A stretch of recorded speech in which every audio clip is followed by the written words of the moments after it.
Hey, I wanted to take a minute and wanted to show you my truck. My truck, if you see it back behind me, it sits here in the yard all the time. Only time I really ever drive it is if I need to go back on the hill or else I'm just hauling something. But back in the spring, back in early March, there was a little male cardinal showed up at my house, a little red bird, if you will, and he flew into the window a few times and pecked around, and I noticed that, and they do that, and sometimes they do that, but he finally discovered the mirror on this truck.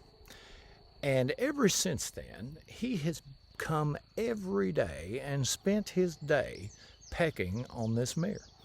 He comes in sometimes and he lands there and pecks on that mirror, and then he'll fly back over in the bushes and just kind of look around, and then sometimes he lands over there and pecks on that mirror hard, and then he flies up on this power line and does like a little dance. He like walks back and forth, and it's little top of his head, the feather flips like this, and his tail goes like this, and he hollers just as loud as he can holler, and puts on a show. And he's done that all spring.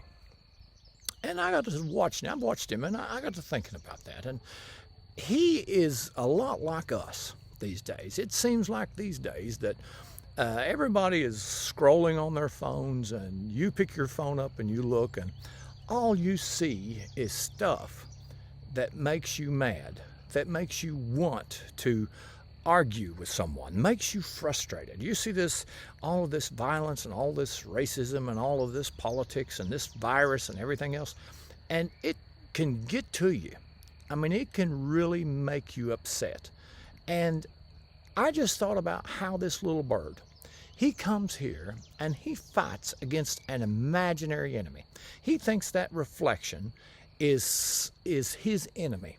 And he hates that bird, and he fights it. And I think when he thinks he wins, he flies up there and parties, and then I think he thinks he loses the fight. He goes over and hides in the bushes and feels sorry for himself. I don't know, but anyway, I know that when you, every day, if you pick up your phone and you start scrolling, you'll end up just like this bird. You'll end up hating somebody that you've never even met. You'll end up being angry and frustrated with people that you've never spoke to in your life. You'll form opinions about people that you've never even met. And that's bad. And it's bad to go around upset, go around angry with people that you don't even know, that you don't ever even seen.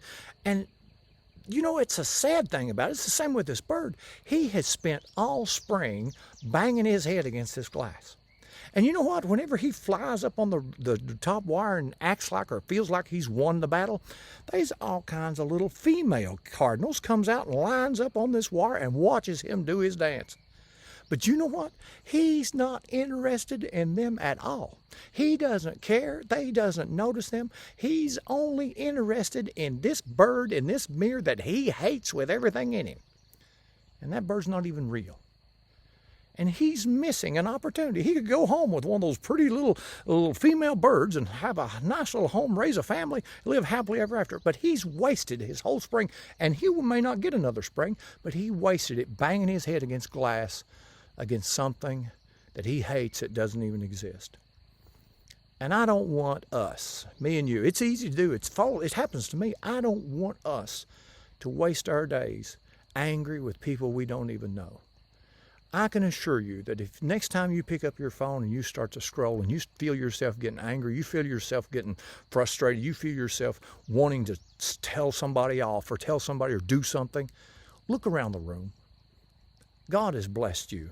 There's people in your life just like him, and ignoring these birds in his life that he could have. There's people in your life that you're ignoring by being angry at these people. And it's wrong to be angry with people you don't even know. And not only that, you cause problems for other people. See how he's messed all down the side of my truck here? He's causing me a problem just because he's angry with a bird and hates a bird that doesn't even exist. It's just a reflection. So I just wanted to stop in and tell you, I know a lot of people that's awfully upset these days about a lot of things, and I understand why. All these posts we see, they're written and designed and got the video just to make us mad and make us want to do something, make us want to get involved or react some way, whether it's politics or all this other stuff. And we can't solve the world's problems. You need to take care of the world around you first. Make sure you don't miss an opportunity to love somebody because you're hating on somebody that you don't even know. Christ gave his life for us that we would learn how to love one another. And it starts with the people we know, not with people far away that we don't know. You need to first love those who are around us. May the Lord bless you with a great day. I hope next time you pick up something and see something angry, take a minute, look around. God's blessed you with something far better than anything on that phone.